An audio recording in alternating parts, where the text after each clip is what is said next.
Matthew 8, 1 through 4. When Jesus came down from the mountain, large crowds followed him.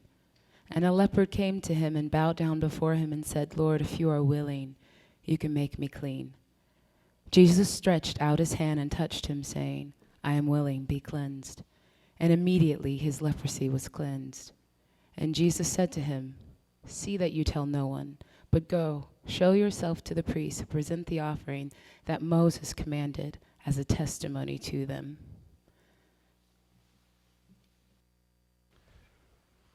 All right. Hey, everybody. How are you guys? Good. Happy Sunday. It's good to be here with you guys. I really missed Door of Hope. I was away. Some of you know that. Actually, probably some of you don't know that. So there were three of us from Door of Hope, three pastors from Door of Hope, myself, Tom McGregor, and John Abraham. And we were invited to... It's like we won the lottery, you guys. Basically, we got this email back in the fall that said, "You're invited to come on an all-expenses 10-day trip to Israel, Palestine, and to come tour the sites." And it's like one of those emails where you read it and you're like, wait, did I just read that email? So you read it again and you're like, oh yes, that's really what's happening right now. It was this really unique opportunity. We were invited by an organization, a nonprofit called the Israel Collective.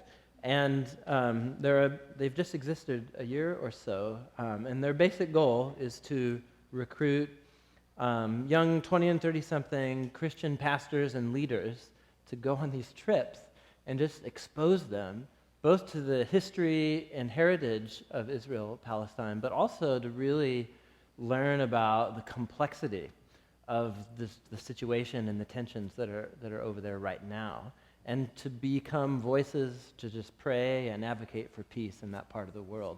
And to have somebody else pay for you to go do that, you're like, what planet am I living on right now? So there were about 35 people who went on the trip, and just through different ways, about half of that group were people from Portland, different pastors. 4 churches represented, Imago Dei, Bridgetown, Mosaic, and Door of Hope. And it was so great, you guys. It was like going to camp. It was like going to camp, junior high camp, but in Israel, because it was like all the Portland people, we were all friends, we all know each other. And so you'll be glad to know we represented Portland well. We were the back of the bus, right? And like cynical and semi-pretentious and that whole deal, so that all went over well.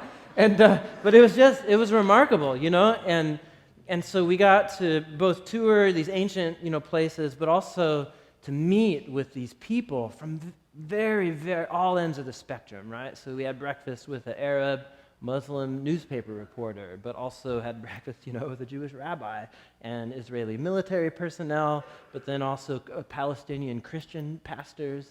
And they all have very different views of what's happening in that part of the world. And the point was just to meet them, to hear their stories, and to come to our own convictions, about what we need to do or not do, right, about what's happening over there. Anyway, it was rad, and I really miss Door of Hope because there's nothing quite like Door of Hope anywhere on the planet, in my humble opinion. So it was super great, and I'm really glad to be back. It's good to be with you guys. One of the places we went, just the first few days of the trip, was up in the northern part of Israel, Palestine, called Galilee, and it's all centers around the body of water called the Sea of Galilee in the New Testament. And it's not a sea; it's actually a lake. It's a big lake, but it's a lake nonetheless. And on the northern end of the lake is a church, kind of up on a hillside, which you can kind of see a picture I took from a hillside up on the northern end of the Lake of Galilee. And there's a church. There's the Catholic church up there. It's really cool. It's called the Church of the Beatitudes.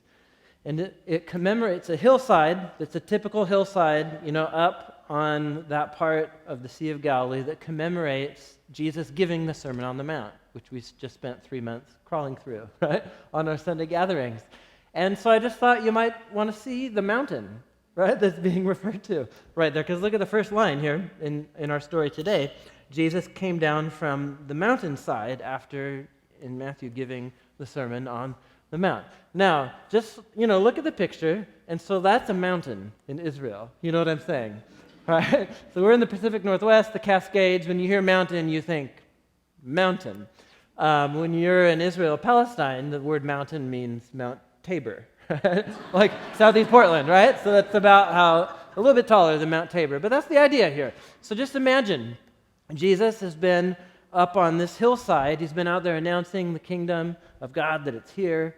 And remember, that's what you would hear Jesus talking about on any given day, announcing the nearness of the kingdom of God, that it's here in him and in what he's doing.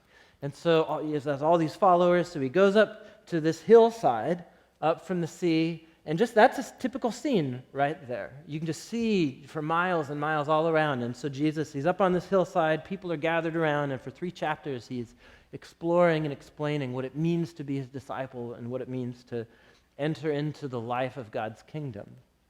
And then today is significant because we finished the Sermon on the Mount and we're going into a new section of the book of Matthew as we go through it. And here it's where Jesus comes down off the hillside and he starts going down, entering into just day-to-day life in these small villages and towns that kind of dot the whole landscape along the shore of the Sea of Galilee. And the first story that Matthew tells us of Jesus re-entering and now bringing the kingdom not in his words, but in his actions and in his reality. The first story Matthew tells us is a story about this guy with a skin disease who approaches Jesus and walks away from that encounter just completely transformed. And this is the setting where Jesus performed and did these very things. It's a wonderful, quiet, still today, a fairly undeveloped part of the country. And it's serene, and you can see Jesus walking in bare feet in your imagination, and it's awesome, existential and all that, right? Okay. So, but that's the setting of this story right here. So let's come back to the story. It's a very simple story, and it's short. Josh got 3/4 of chapter last week. I get 4 verses this week. It's great. So Jesus comes down off the hillside, all these crowds around him, and this man with leprosy. Now, some of your Bibles might have a little footnote around that word right there. And in our vocabulary, leprosy, I'm not a doctor, so I'm just quoting a dictionary right now. So our word leprosy has a specific reference to a certain kind of skin condition called elephantitis or Hansen's disease, something like that. In the Bible, it's much broader. The Bible leprosy refers to a much broader set of skin conditions. So we don't actually know what this guy's deal was. But he's got a skin disease of some kind. And he comes and he kneels in front of Jesus. And look at verse 2. Look at how he approaches Jesus. This is really remarkable, his words. He says, "Lord, if you are willing, you are able to make me clean." So just stop and think about that. I think most of us, on a first reading, what we probably heard him say is, "If you are able, will you make me clean?" But that's not what he says, is it? Do you see the difference between those two? So I think most of us, we would wonder, is Jesus capable of doing anything about my problem, about my situation? Will you do something? But that is not this guy's question. Do you see? He comes, and his question is not whether Jesus is capable of dealing with his sickness and his disease. Do you see that, right? Are you guys with me here? Do you see what I'm saying? It's a very simple little observation, but it's profound. What is this guy asking for? He is convinced that Jesus can help him. He's like, "Yeah, you're totally able to help me." How does he know that? Well, Jesus, right? He's been up on the mountainside. The stories are starting to spread about him. We're told that he has already been healing some people from their sicknesses. This is the first story about an example of that. But somehow he's convinced that Jesus can heal him. But what he's not certain about is whether Jesus would do something like that. And so what he's not certain about is Jesus' character. He knows that Jesus is powerful, but he doesn't know that Jesus is good or compassionate, because this is apparently his first time encountering him. And so that's what this story is about. This guy, he comes to Jesus and he asks, "Are you willing? Would you help somebody like me?" And the story is very simple and powerful. Jesus reaches out his hand and touches him. And notice how the story just slows down on this moment, right? It's just, you can see Jesus' hand extending and touching. It's like Matthew wants to focus and do slow-mo, right? On this moment right here. And Jesus says, absolutely, I'm not only capable, I am willing. Be clean. And immediately he was cleansed of his leprosy.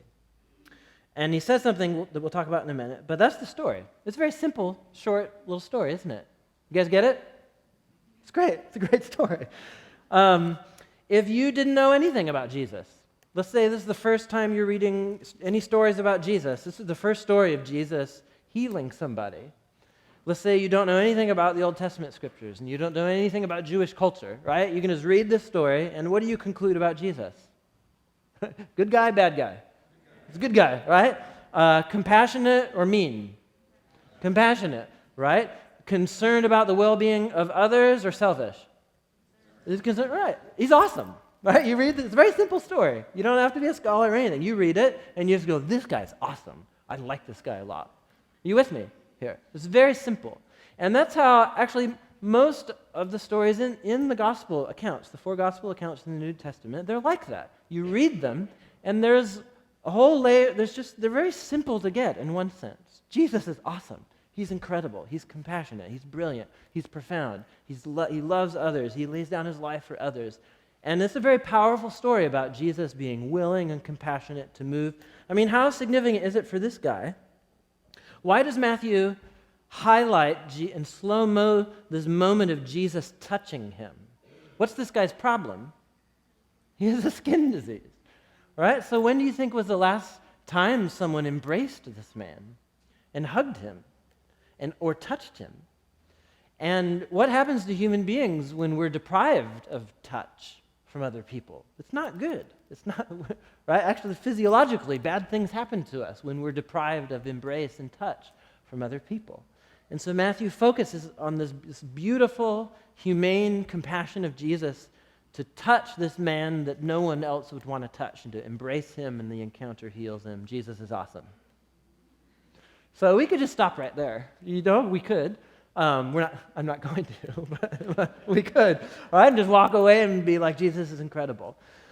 But he's even more incredible than that just simple reading of the story would lead you to know. There's a simple layer to the story, as there are with all the stories of the Gospels. They're easy to grasp. But there are always layers. These stories are like onions, right? And you can see it's an onion, and it is what it is, but you can start peeling it back and be like, oh my gosh, there's so much more to this story. And there is a lot to this story. Why did Matthew choose this story as the first story to put in front of us after Jesus walks down off the hillside? Right? Because for a Jewish reader, for somebody who does know the storyline of the Old Testament scriptures, this story is category breaking. It just shatters everything you thought you knew about the Bible and about God in different ways. And it's all wrapped up in one word. Look down at verse 2 with me. There's one word that's at the center of this story.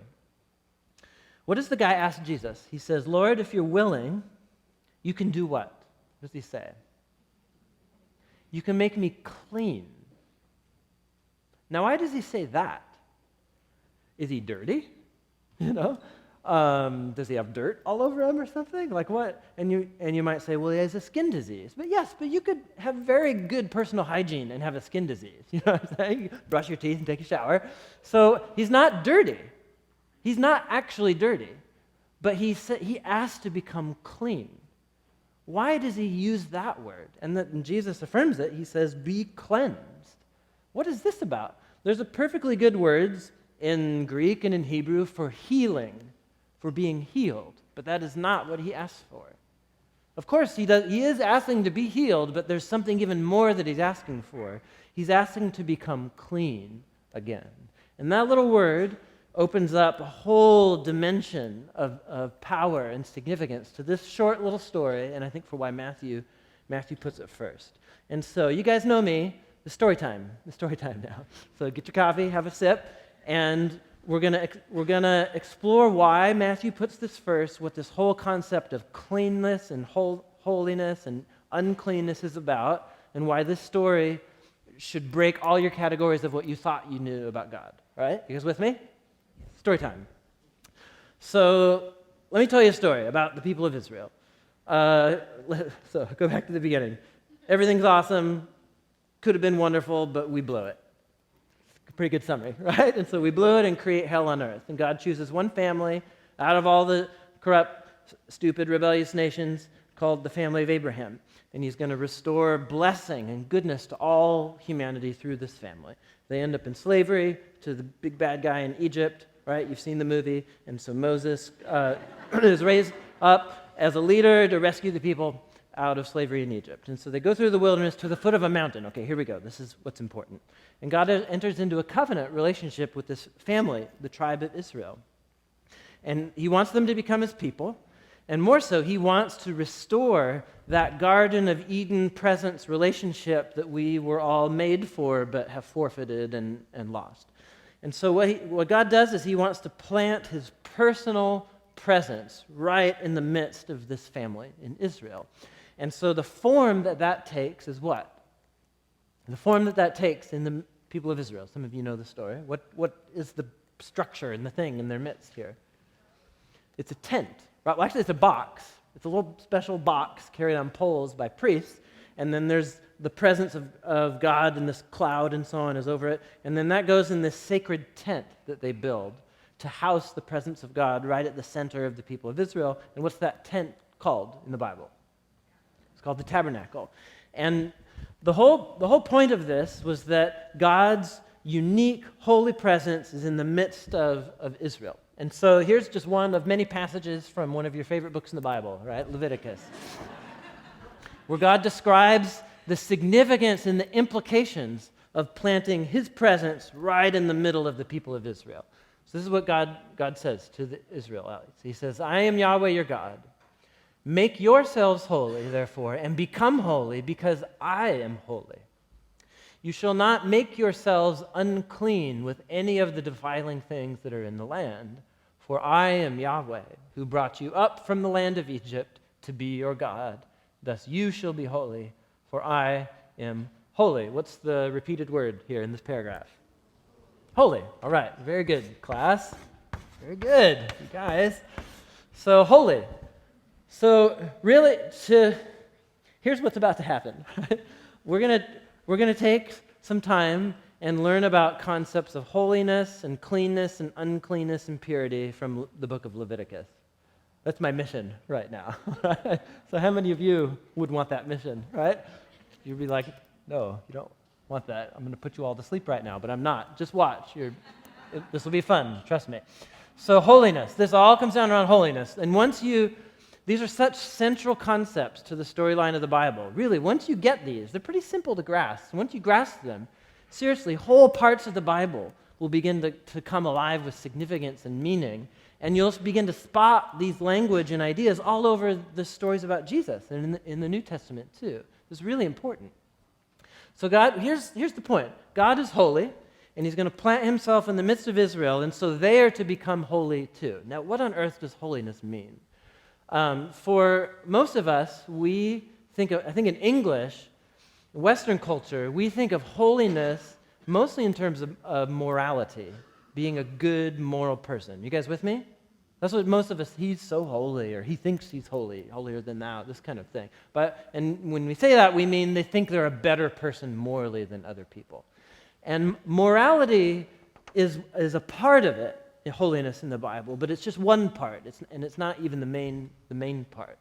So this word that gets repeated a whole bunch of times right there, the Hebrew word, it's the word Kadosh.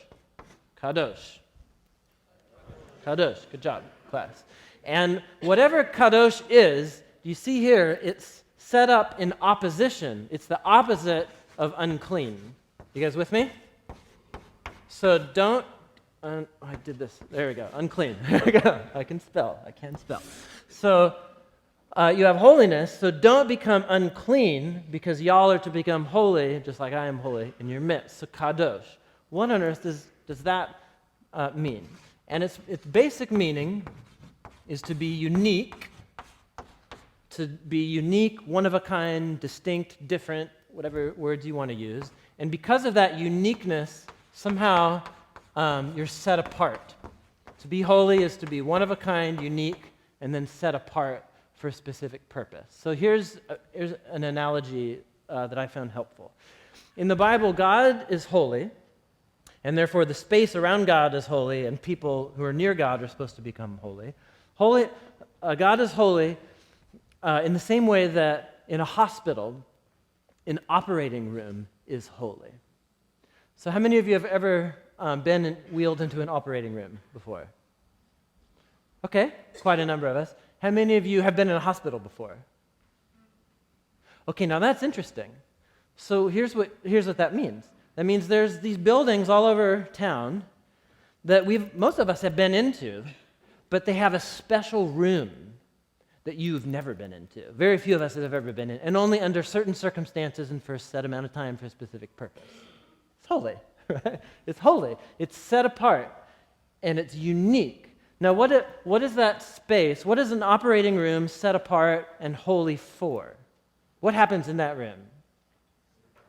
Surgery, right? Operations. And what's the purpose of operations? For 99%, that room is set apart for people to go into, and they have some kind of life-threatening condition, or they have a sickness, something going wrong with their body, their quality of living is really bad because of something with their body. So the purpose of that room is about saving life and improving people's quality of life. That's the only reason that room exists, and the only reason you're supposed to ever go into that room is for that purpose. You guys with me? And who can go into that room? So the patient, all right, but who are the special people who can go into that room? They're also unique, set-apart people. So surgeons, doctors, and nurses. And what kind of process do they have to undergo before walking into this holy space? Right? They have to be sterilized. Well, school? Did you say a lot of school? Years of school. That's true. And so that's true. It's this long process of becoming set apart and holy. And then you have to take off your other clothes, put on special clothes, wash your hands, be sterilized, mask, that whole deal. What's happening? What's happening? These are rituals, right? They're rituals that are all about this reality that this is a unique, holy space that is dedicated to saving life and improving the quality of people's life. That's what this space is for. And so there are all kinds of things out here that would threaten to contaminate this space, right? So there's dog poop on your shoe, right? So you don't wear that shoe if you're a doctor into that thing. You know what I'm saying? So whatever, you have a runny nose and you just wiped your hands or whatever. So call another doctor if you have a runny nose. So they do the surgery and not you, so you don't drip, your mucus into their open brain cavity or something like that. You guys know what I'm talking about? Are you guys with me here? So we get this. This is intuitive. So, I'm sorry, I didn't say that at the 9. But you guys get what I'm saying. That we get this. I'm trying to use concepts that we resonate with to help us understand what seems like this weird, backwards, foreign part of the Bible, right? So we get this. This totally makes sense to us. And in the Bible, God's holiness is like that. So God's holiness is mostly connected, we'll see this in a minute here, to the fact that God is unique and one of a kind as the author and creator of all life, and all that is good and beautiful and just and pure. And so when God takes up personal residence amidst people, they too are to become like that too and reflect that in their own lives. And so there's to be this distinction, right? This separation between anything that's marked by the opposite of that could contaminate it or could defile it, right? And so there's actually a very clear list of ways that you become unclean. If you're an Israelite, you can read the book of Leviticus and Numbers, right? Your second favorite book of the Bible. And there's very clear ways that you become unclean. The rules are very clear. They're not difficult. It's very clear. Numbers chapter 5. Let's just read from your second favorite book of the Bible right now.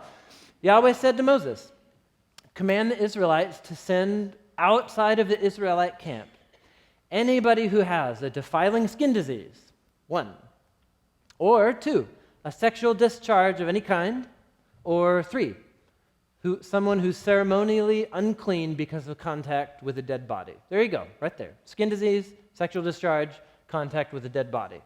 Whether they're a man or woman, send them outside the camp so they don't defile the camp where I dwell among them. Now, this may seem weird and backwards to you, and here's the deal. Anytime that we open the Bible, and people forget this when they become accustomed to the Bible over years of being a part of a church community, it's that you're flying to another land and another culture when you open the pages of the Bible. It's a cross-cultural experience. And what's funny is that many people, especially in Western culture, we end up thinking the Bible is backwards or archaic or stupid and primitive or somehow. But if you were to have that mindset of flying to some other country in the world today, and they'd view the world differently, it's a totally different culture, and you were like, how stupid and primitive these people are. So you would be called the most closed-minded, intolerant, you know what I'm saying? But we have that mindset all the time when we open the pages of the Bible. It's because we're closed-minded, right, to the Bible. And we're not open to another way of seeing the world and reality. And so let's just humble ourselves for a second here. There's something actually really profound underneath all of this, so it seems weird to us. So there's something about these three things, skin disease, sexual discharge, coming in contact with a dead body, that they make you become unclean, which is like a status, it's a state. It's like having a cold or having a sickness. You wouldn't want somebody with a runny nose and a head cold who just buried their family dog in the backyard and then not wash their hands and then waltz into the operating room and start touching everything. You know what I'm saying? That's gross. We get that. And in the same way, these three things mark you with a status that prevent you from coming into the holy space. And you can kind of just put it together, like a skin disease. That's kind of intuitive. You can say, yeah, like you're marked by disease and death in some way, and so you shouldn't waltz into the holy space where the author of life is. You've contacted a dead body, just waltzing into the holy space. You can kind of make sense of that. Now, sexual discharges. So we're going to talk about this right now in church. We're going to talk about this. And again, because this might seem stupid to you, but it's actually really profound. What are we talking about here? We're talking about fluids, unique fluids in your body that have they are holy. They're sacred because those fluids have a unique purpose that's associated with the creation of life, right? Because when man and woman make a covenant partnership with each other, and those fluids mix, I trust that we're not learning anything here right now, right? So, right? When those fluids combine, humans are created. That is incredible. And life is sacred and profound, and those fluids are sacred and holy. And there's something unique about them. Like if I spit on the ground, and then, you spit on the ground, new humans aren't created. You know what I mean? Like that's not happens. There's something unique and set apart about these fluids in a man and in a woman. They're unique and holy. And so when in the context of covenant and so on, but when those fluids, so to speak, leak out of your body on some other occasion that is not connected to the purpose of making new humans, it makes you unclean. It's like you're leaking life fluid, so to speak, right? That's not how we think about it, but that's how they thought about it. And it's actually kind of profound that reproductive fluids are so sacred and holy that when you're exposed to them, it's like they're radioactive or something like that, right? They put you in this status of unclean. And so what's underneath all of this? I think a simple way is that all three of these ways of becoming unclean, you've come into contact with something that reminds you and that's a symbol and a reality of your mortality and death, right? You're leaking life fluids. You've touched a dead body, your skin is disintegrating or have a disease in some way. And so this is a whole cultural symbol system that's meant to say this. It's meant to say that God, as the author of all life, has taken up residence here in our midst among the people of Israel. And so we're going to honor and recognize the holiness and the goodness of God's presence by keeping away anything that would contaminate or defile it. Now, here's two things. One is the most major misconception that we tend to have about this whole concept of being unclean and so on, is that somehow it's wrong or that it's sinful. And that is not the case. In the Bible, becoming unclean is not wrong. You're not a sinner if you become unclean because you had to bury your grandfather or something. Becoming unclean is a natural part of the cycles of life in human life and so on. That's not what's wrong. It's temporary, right? You after 7 days pass or whatever, you take a bath, go offer sacrifice, and you're clean again. That's the way it goes. Except for the guy with the skin disease, right? Because he's, if that skin disease goes on and it's prolonged, then all of a sudden he's blocked from all contact. He can't go into the holy space and so on. And so what's wrong is not being unclean, just like having a cold is not sinful or wrong. What was wrong for them was to waltz into the holy space when you're in an unclean state. Because symbolically, you're bringing death into the presence of the author of life. And so this is what is safeguarded against and sending them outside the camp. You guys with me here? So this is their culture, right? This is just Israelite culture. This is what the people of Israel did, and it was their way of honoring God's presence as the author of life. Okay, so if you guys are with me, this is where the story goes. But it's not the last word in this story here. Fast forward about 500 years from Moses and so on, and there's this story that kind of develops this whole idea in a new direction. And it's a story about one of Israel's prophets, a guy named Isaiah. And Isaiah lived in Jerusalem. He lived right in the vicinity of the temple where God's holy presence had taken up residence. And he has this vision, he has this dream or something of some kind where he wakes up and he's in the temple. He's in the very presence of the holy God of Israel. And this is the story about his experience. It's utterly remarkable. He says, "In the year that King Uzziah died, I saw the Lord, high and exalted, seated on a throne, and the train of his robe filled the temple." So he doesn't say what happened. All of a sudden, he's just in the temple, which he would have never been allowed to do in real life. That's how we know for certain this is a vision or a dream of some kind.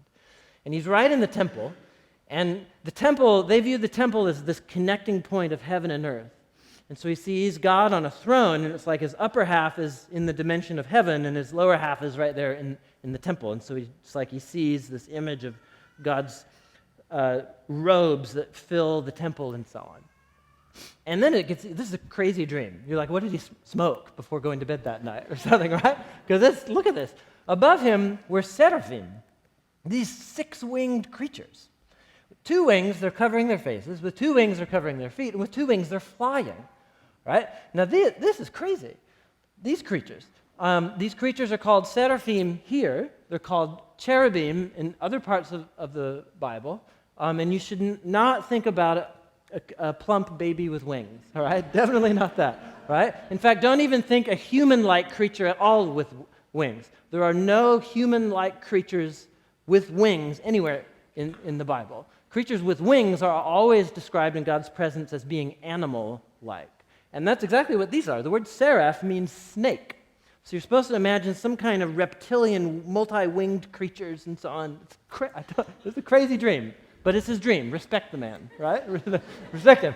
He has these, and what these animals do, these animals are these representative images of all creation, every part of creation giving voice to praising the author of all life. And so what are they screaming out? They're screaming out, Kadosh, Kadosh, Kadosh is Yahweh Almighty. And how do they define God's holiness? They say the whole earth is full of his glory. It's not just that Yahweh is morally good or pure, it's that he is the author of all life and beauty and goodness. And so at the sound of their voices, the doorposts and thresholds are shaking and the temple's filled with smoke. Now, you're an Israelite, you are happy that Yahweh is your God and his presence is there. And so Isaiah, he has this vision, he's right there in the very presence of the holy God. And what's his response? Is he like leaping for joy, praising God, intimacy with God, hooray, What's his response? Look at what he says. He's absolutely terrified that he's going to get incinerated on the spot. Look at what happens next. He says, "Woe to me! This is the most horrible thing that could have ever happened." I cried. "I'm ruined. I'm a man of unclean lips, and I live among people with unclean lips. And my eyes have seen the King, the Lord Almighty. I mean, this is not good. This is not good, you guys. That's what he's saying. So he is not literally unclean, he says, in terms of touching a dead body or bodily fluids or something, but he uses this now as an image of his own moral corruption. He says, my uncleanness is much deeper than just my body. It's my mind and my mouth and my words and my thoughts. I'm a man with unclean lips, and I live in a culture that speaks death, that speaks and lives in a world of selfishness, where might makes right, of grave injustice and idolatry, and that's who I am, and that's my people. And here I am in the presence of the very author of all beauty and goodness and life. He's terrified, because this is not supposed to happen. You're never supposed to do this. You're supposed to go through many rituals of becoming ritually clean and pure before you even think about going in. And he's like, this is the worst thing that could have happened. And so look what happens next. Then one of the seraphim, they flew to me with a live coal in his hand, which he had taken with tongs from the altar. So in the temple there was a table. Inside the temple there's a table with bread there 24/7, and then a table with coals burning incense 24/7. And so it's like one of these creatures comes and gets one of the coals and is coming at him. Right? This is not good. It's not good at all. And with it, Isaiah says, he touched my mouth. Now just stop. Pretend you don't know what's happening in the story. Is this good news? You know what I mean? Like if you were if you were at my house for a barbecue and I do this to you, like with a live coal, it's horrible. It would be terribly painful. It would be excruciating. This is not a pleasant scene. That's what I'm trying to get across here. If you're familiar with this story, we miss this. This is horrifying. And he's thinking, this is it. I'm done for. Like, I'm going to get incinerated, the hot coal. And it's painful. And then all of a sudden, what happens is the very opposite of what he thought was going to happen. He hears the voice say, look, this has touched your lips, but instead of incinerating him, it's cleansed him. It's somehow purified him. It's burned him pure. He says, your guilt is taken away and your sin is atoned for, which means covered. So somehow he thought what would happen is that he's defiled and contaminated God's presence. He's operating within a mindset set by the book of Leviticus that says it's death and uncleanness that's contagious, and it will contaminate the holy space. But what he's experiencing in this crazy vision or dream or whatever is just the opposite. It's actually not his uncleanness that's defiling or contaminating God's space. What's happening is just the opposite. Do you see this here? This is remarkable. This is remarkable.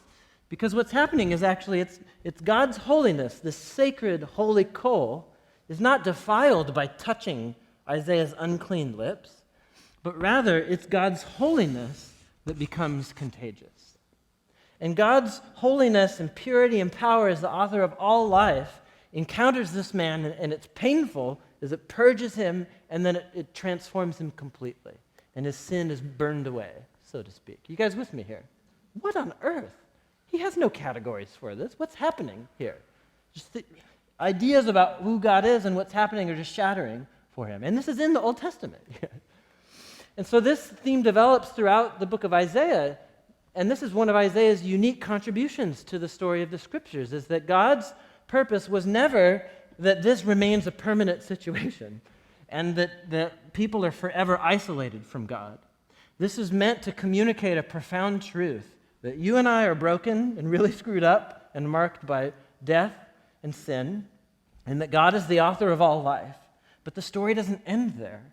This story is moving towards God's holiness actually becoming contagious and infecting the world with his own holiness and power to cleanse and transform it. That's where the story of the Bible's going. And so you march forward from Isaiah to 700 years, and you read a story like this in Matthew, where you have Jesus of Nazareth who at his birth, one of the names given to him is Emmanuel, God with us.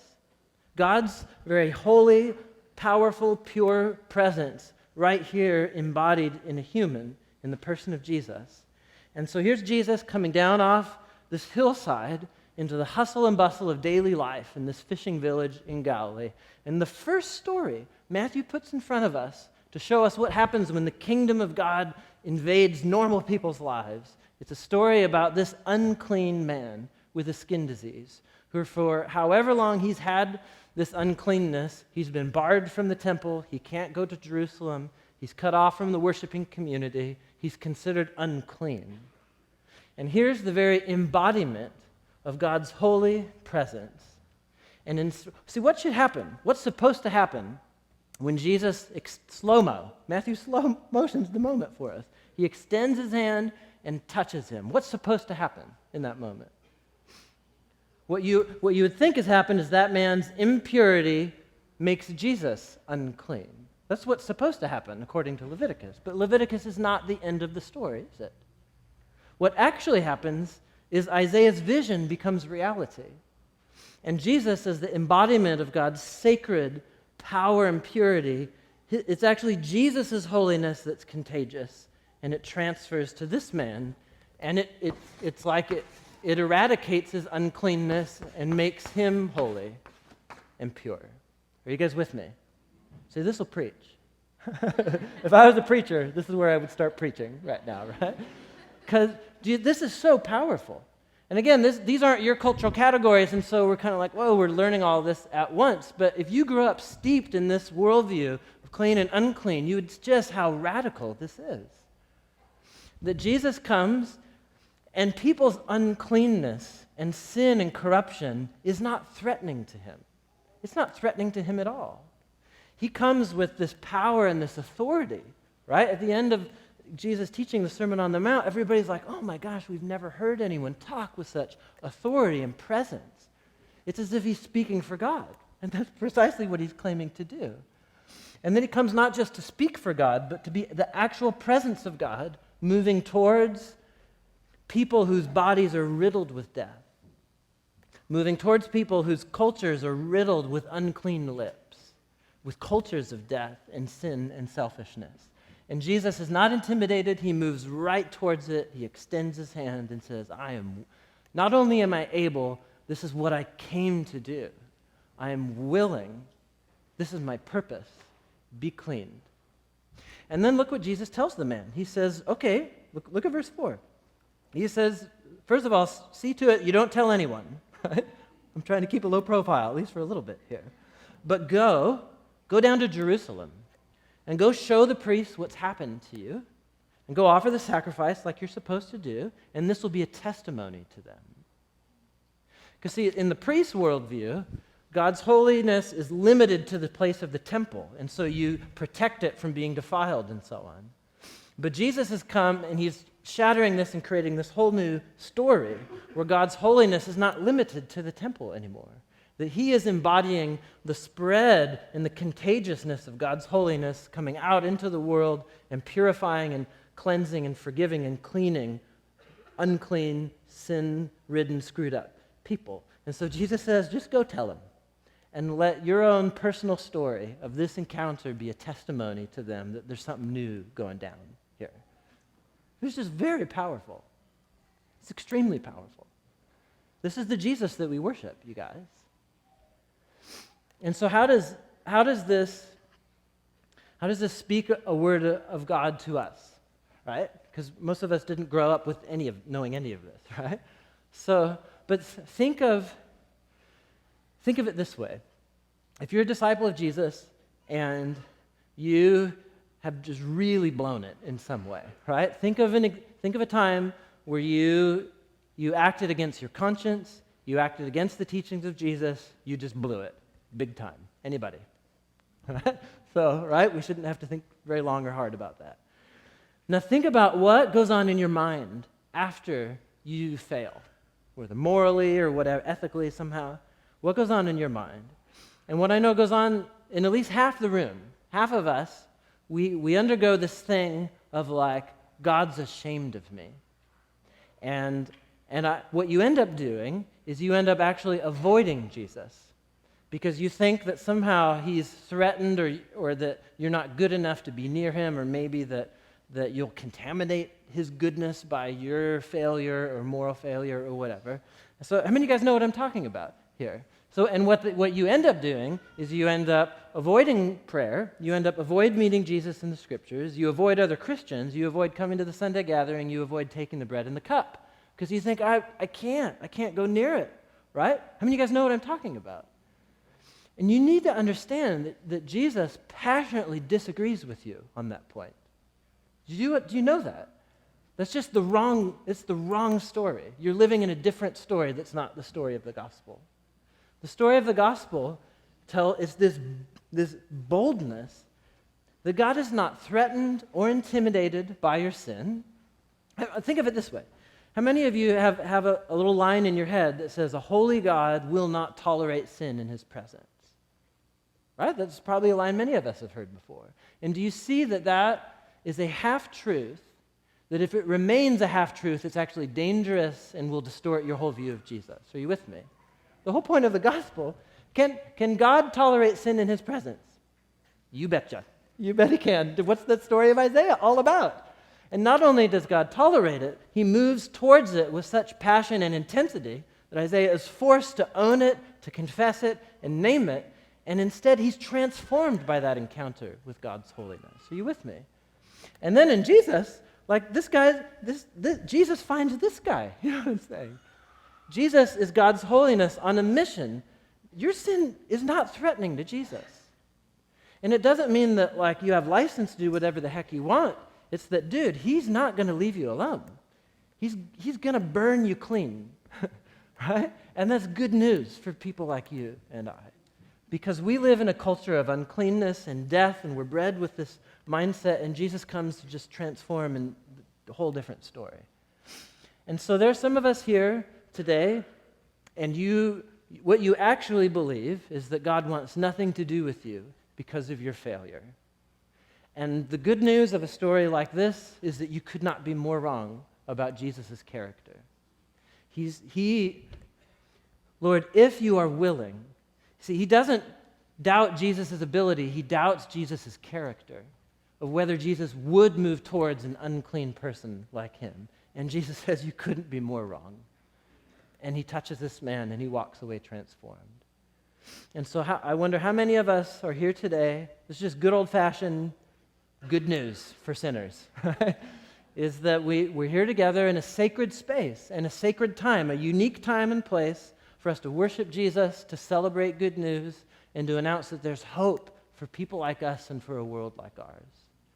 And so whatever you need to do, whatever story came into your mind, whatever story of failure, whatever you're thinking about yourself, it's not threatening to Jesus.